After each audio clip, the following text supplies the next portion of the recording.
Welcome to The Art of Conversation, a radio show dedicated to a college course dedicated to the art of conversation. This program is brought to you by the Eileen G. Jones Honors College and the Department of Communication Studies, Media, and Journalism at Commonwealth University here in Bloomsburg, Pennsylvania. I'm your host, Eric C. Miller, Professor of Communication Studies. This show is the official radio presence of Honors 211, The Art of Conversation, a course that focuses on the ancient art of dialectic. That is, the collaborative process by which knowledgeable peers pursue the truth through focused question and answer, back and forth, what is often called Socratic discussion. After a few weeks of wading through the theory on these matters, our students spend about 10 weeks in practice, holding twice weekly 75-minute deep dives into topics and questions of their choosing. Our theme this semester is the good life in the Great Acceleration, and all of our content falls somewhere within this intentionally wide umbrella. Each week, we're talking about how to live good lives in this era of soaring economic growth, technological innovation, labor market uncertainty, political turbulence, climate change, mass extinction, and on and on. Today's show offers a change of pace. My guest is friend and colleague Dr. Jason Genovese, with whom I play basketball 3 times a week and swap Seinfeld references daily. Dr. Genovese is our resident expert on sports media and journalism. Our subject today is payment for college athletes, focusing on the NCAA's new name, image, likeness regime. Dr. Genovese, welcome to the program. Thank you for having me. Before we dive into our subject matter today, let's hear a little bit about yourself, your background, your research interests, your qualifications to speak on this subject. Well, I've been a sports fan all my life. Not that that's necessarily enough, but my degrees are all in the mass communications realm. My bachelor's degree at King's College, went to Syracuse University for my master's degree in broadcast journalism, worked in television, broadcast news, ABC affiliates in New York. Then I moved into the sports realm at NBC Sports Philly. It was then Comcast Sportsnet Philadelphia. Did that for a while before I started to teach as an adjunct, teaching a lot of like sports media type courses. That kind of then expanded. I decided that's what I wanted to do. I went back and got my PhD at Penn State. I think we might have even crossed over there briefly, even though we didn't know each other. But my degree was in media studies, and my dissertation revolved around kind of embedding myself in the newsroom at Comcast Sportsnet Philadelphia at the time. At that point, they were kind of going through the digital revolution and in that regard. But I've covered a lot of different athletes, interviewing the likes of Kobe Bryant's and, NFL players and coaches and, Hall of Famers in different sports and all that kind of stuff. And then, I got to teaching at Bloomsburg University, completed my PhD. And so my research interests since then have really revolved around a lot of the economics of sport and how journalists cover sport. So the research that I'm working on now with a colleague from the University of Nebraska Lincoln, Jason Stam, he used to work at some of the recruiting websites that are out there, and a lot of his research revolves around that. So we're kind of collaborating. We've been interviewing people that work for those websites in those kinds of positions and just kind of seeing how they're grappling with the sea change that has occurred since the onset of name, image, likeness following the Ed O'Bannon case versus the NCAA. And so just been learning a lot about how these people have been navigating the changes that have just kind of taken hold. It's being called like the Wild West. There's really kind of no rules right now. Ever since these cases came down, the NCAA doesn't want to impart any new legislation or rules because they feel it'll just get challenged in court and they'll lose. So there's kind of a bit of a waiting period to see if this one settlement case comes down.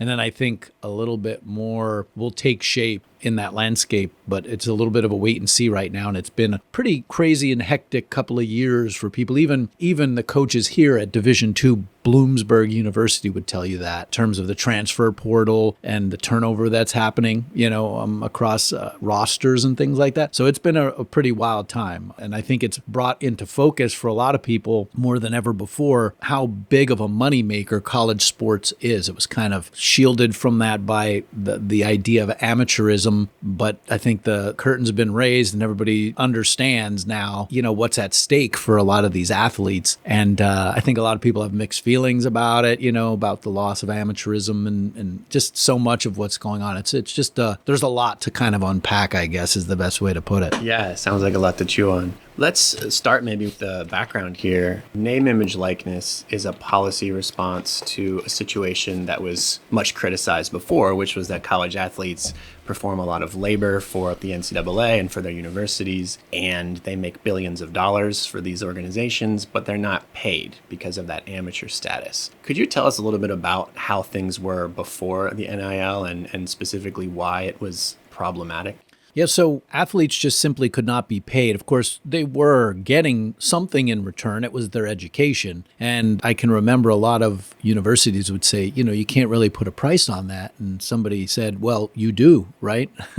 And so does the value of that 4 or 5 year education equal what they would really get on the open market? Because we are allegedly a free market country. And so it wasn't until Ed O'Bannon, who played at UCLA, won a national championship in 95, I think, saw his picture on a video game and was kind of like, how can they do that? You know what I mean? And it took a long time for it to wend its way to eventually the Supreme Court before it was overturned. But I think some of the injustices that had occurred prior to then, a lot of the kids that would go to schools, I can remember like Marshall Faulk, a Hall of Fame running back, went to San Diego State. He was recruited from one of the poorest areas of New Orleans that you could possibly imagine. His family didn't have 2 nickels to rub together. So he literally could not get money other than his scholarship. Like, you weren't even allowed to have a summer job. So here was a kid who is in college. He couldn't even didn't have the money to put in the laundry machines or get a piece of pizza or something like that, And if his coach tried to slip him some money, you would get in trouble. Like it would be an NCAA violation and you get put on probation and he could get suspended. And the kind of list goes on and on and on, the negative repercussions for that kind of a thing. And so it was very restrictive. And I think that if the NCAA would have backed off a little bit, they might have avoided all of this. I can even remember in the 90s, Chris Webber at the University of Michigan was a great college basketball player, a great professional basketball player. He would see his jersey in the bookstore and he would think to himself, they're selling hundreds of those because that's my number on there and I'm not getting a penny of it, And I think one of the instances I remember, and I'm not going to remember the exact numbers, but when Cam Newton was at Auburn, he transferred there. And I don't know if him or his father were ever to be found guilty of this, but the word is that there was some money that changed hands to get him to go to Auburn. And it was a pretty big sum of money. At the time it was maybe like $350,000, $250,000 in that realm, right? And by Auburn going to the national championship, the school made somewhere in the vicinity of like $20 million. So the idea was that's a good investment, right? I mean, it was because of him. You give him all this money. And so there were incentives for, there to be these kind of like under the table payments. Now that's just kind of like with NIL, that's just kind of like out in the open now, right? It's like, we'll give you this much to come here because we understand that you can make us much, much more if we are to, go to the national championship. So yeah, it seemed like the old situation was just kind of ripe for corruption. I was actually thinking about I think it's a 1998 Spike Lee movie, He Got Game, where Ray Allen plays Jesus Shuttlesworth. Yeah, college prospect. And everywhere he goes, the coaches are, and a lot of the coaches in that movie were actual coaches who were playing themselves, offering to slip him some money, cars. He'd go back to his hotel room and there's a bunch of girls in there. The stuff that they would do to try and entice these athletes. And then later on, I'm thinking of the Reggie Bush case where he did some of this stuff and they took away his Heisman. And I'm sure you've seen the Johnny Manziel documentary from a year or so ago where, this guy was just traveling all over the country on weekends, raking in money for autographs and stuff and going to parties. But he made that case in the documentary. I put the Texas A&M program on the map. That university built entire new wings of campus because of the money that I made for them, and I couldn't profit from it. So then he ends up with this really kind of like seedy reputation because he decided he was going to get paid what he was worth. Yeah, and the problem is that as evidenced by someone like Johnny Manziel, even though he was drafted, he had a very short stint in the NFL, and a lot of these guys don't ever really have significant careers professionally, so their only chance to profit from their exploits is in college, and so preventing them from doing that. Ed O'Bannon's kind of an example of that. He really didn't pan out in the NBA, and so I think that was part of probably what spurred him is like, I should have a couple of bucks in my pocket if you're going to be using my picture on this, right? And that kind of a thing. And so that just kind of opened up the whole Pandora's box, so to speak. Well, I think it's interesting, too. There are different ways the NCAA could have handled this, as you kind of alluded to earlier. And one of those would be to respond to the Marshall Faulk concern, or the concern of the talented athlete who comes from poverty and doesn't have enough money to buy food or clothes outside of class, is that maybe you could pay these athletes kind of comparable to an hourly wage. Like if they worked at the commons on campus, they're going to practice for this number of hours a week. So we'll pay them $10 an hour so that they have some spending money on the weekends. That would be a model of quote unquote paying college athletes that's not extravagant like professional athletes get paid. But instead, we have this name, image, likeness regime that is now getting top-tier athletes millions of dollars a year, but it doesn't really do anything for those athletes who are not elite, or who play something other really than basketball or football. I mean, do you have a problem with the name, image, likeness in that respect?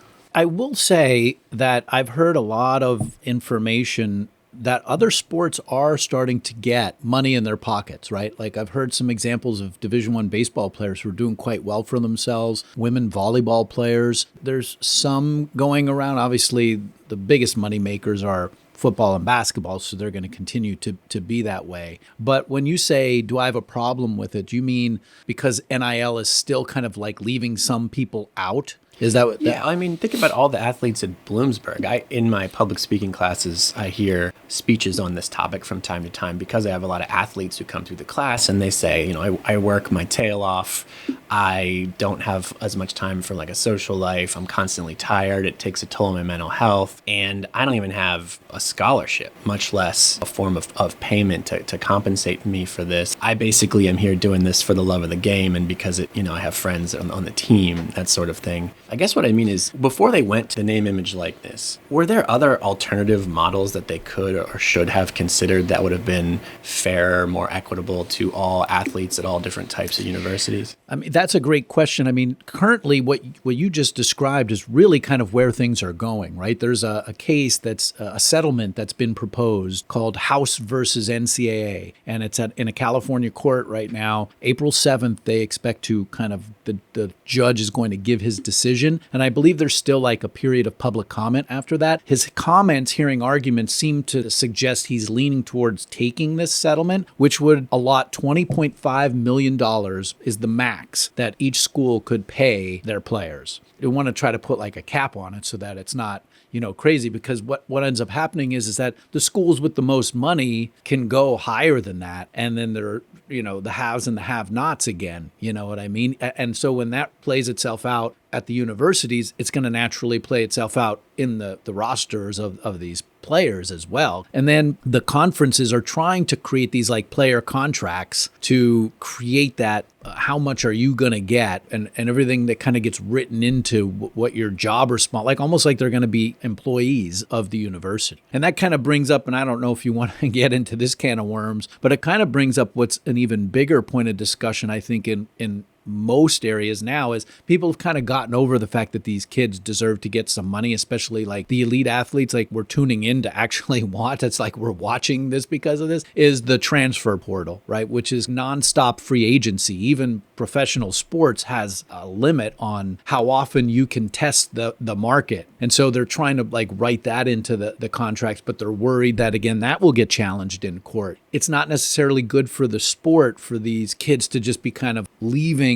every semester to go somewhere else. It doesn't lend itself to the fans' engagement with the team. It's like they don't even necessarily know who's going to be on the team from year to year. So there are all kinds of macro problems that factor in with the transfer portal as well. And it just changed everything. People have suggested that like recruiting isn't even that important, right? Because why spend my time developing a kid who's coming out at college when I'm just going to go into the transfer portal and get a 20-year-old skilled, game-ready transfer from the Mid-American Conference. And, I'm here in the SEC, and I need a corner. Let me go here, not small-town Alabama looking for the next great athletic corner. Let him go somewhere else. So it kind of gets crazy when you start thinking about it.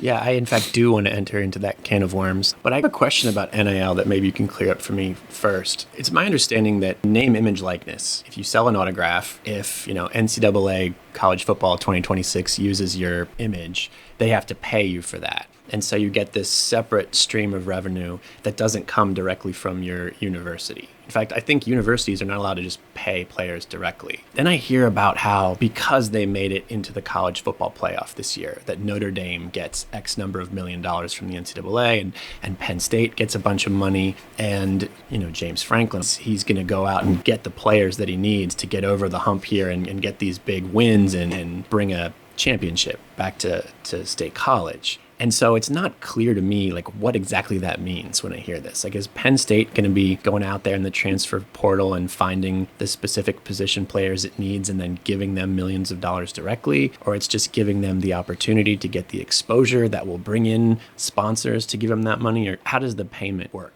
The settlement would, in fact, be like direct payments from school to players, if that passes muster legally. But presently, what they call them is like collectives. So the coach can't be in charge of that. It's almost like the boosters who were under the table paying people before. Somebody forms that collective. They get this car dealership guy to, and whoever wants to pitch into that, they put that money in there, and it helps to draw in athletes, or it's what they can use to say, okay, here's how much we can get you. Now, part of the reason why it's crazy right now is because there are a lot of kids who are saying they were promised such and such and not given it. And so they're alleging fraud or misrepresentation. Then they're also transferring and leaving. And then when big names go in there were rumors that the young wide receiver from Ohio State, who is one of the big reasons why they won the national championship, was offered some absurd amount of money to transfer from Ohio State to another place. And so that's what they want to try to limit a little bit. But like I said, even in the professional ranks, you sign a contract and you have to stay for a certain number of years before you can go test the market again. So they want to try to find some kind of agreeable, happy medium so that players aren't constantly jumping ship. But I've heard at big programs, guys who don't even see the field much are still making some pretty good money. But there was something else that you brought up that was in reference to the different streams of money that they can make. And so it does just allow them to kind of profit from, if they want to do something else, they can, right? Whatever that might be. But then there's the money that comes from their place of business, so to speak, the university itself. So I don't know if that kind of answers your question or not, but these collectives are the source of the money. This is just kind of the way that it's playing right now, because the NCAA isn't able to actually stipulate anything, because everything they've tried to do has been challenged in court and has been,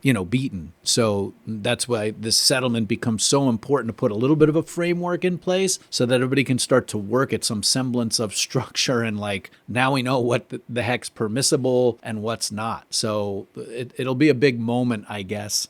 Some people are wondering if the NCAA even has a few, what's its point? What's the point of it anymore? Because at that point, you don't need them to police anything. The schools are going to have contracts with the kids, and they'll be pretty cut and dry, I guess. And so there's all kinds of interesting questions that have arisen, and the way that I grew up with college sports no longer exists, College athletes could transfer from school to school before. Could you have NIL and not the transfer portal, or are the two things connected in some important way? Yeah, they're connected by the whole idea of the free market, I guess, is the idea, right? You don't want to limit the commerce of, where these people can ply their trade. So you used to be able to transfer, of course, but you had to sit out a year, and then you would lose that eligibility. So they did start to, when all of this was starting to happen, they did start to relax some of that kind of stuff, and seeing what kind of bones can we throw, the NCAA, meaning you didn't have to sit out to transfer,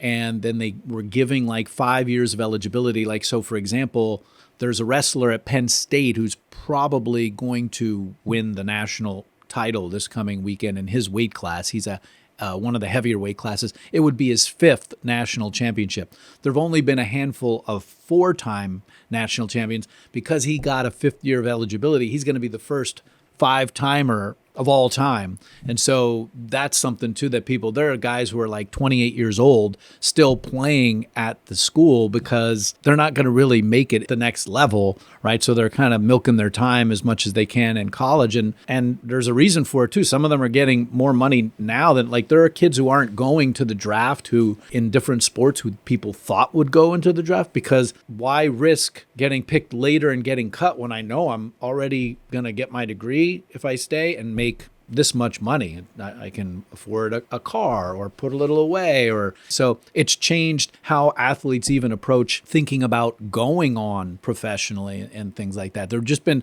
so many ripple effects. It's kind of hard to keep track of them all, to be honest with you. I saw an interview recently with the head coach of the University of Miami basketball program who said that he was going to retire because of this new situation, because so many of his players are entering the transfer portal.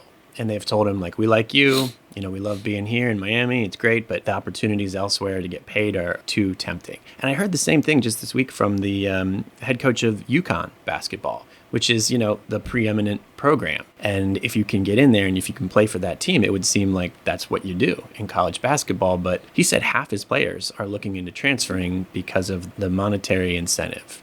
And it speaks to something you mentioned earlier about, the relationship between players and a program and developing players and fans, developing a commitment to players who are going to leave. There too, though, I wonder if it would be possible to amend the policy to disincentivize somehow leaving year upon year, always chasing a better option, if there was a way to maintain the integrity of a given program. I mean, is that an option or is it off the table? So an article I just read this past week that kind of is an outgrowth of this settlement is what conferences are looking to create contract-wise to alleviate some of this. But when they talk to agents who've looked at these contracts, they were like, this will get challenged immediately and there's no way it's going to hold up.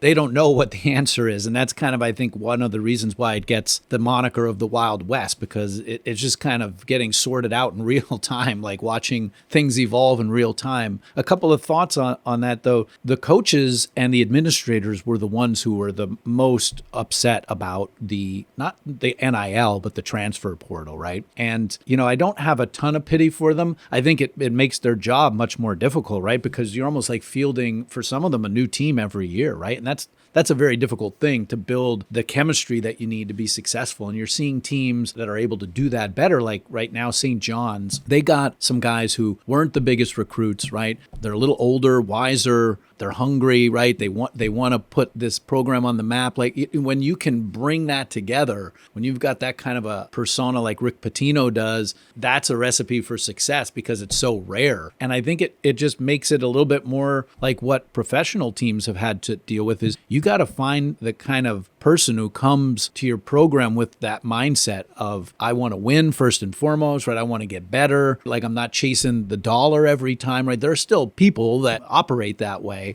and finding them is a big part of success now at both the college and the professional level. Clearly, this policy impacts the economics of the sport for the individual athlete and for the teams who have to deal with it. But you had mentioned conferences earlier, and I'm wondering if this affects the way that they are structured, because I know in the past, there was a lot of criticism about conferences. You look at like the Big Ten, for example. When they did the new ad that would air during the games, they have to have campuses popping up from California on the map, Washington and Oregon, all the way across to New York City. It's not a Midwestern conference. It doesn't have that identity anymore. Now it's just like this big collection of schools from everywhere. And that seems to be the case too. I mean, the Big East basically gone now. The ACC is weirdly structured. The SEC goes all the way out to Texas and some other weird places. So in the past, we've criticized the conferences for following the dollar and messing up their orientation.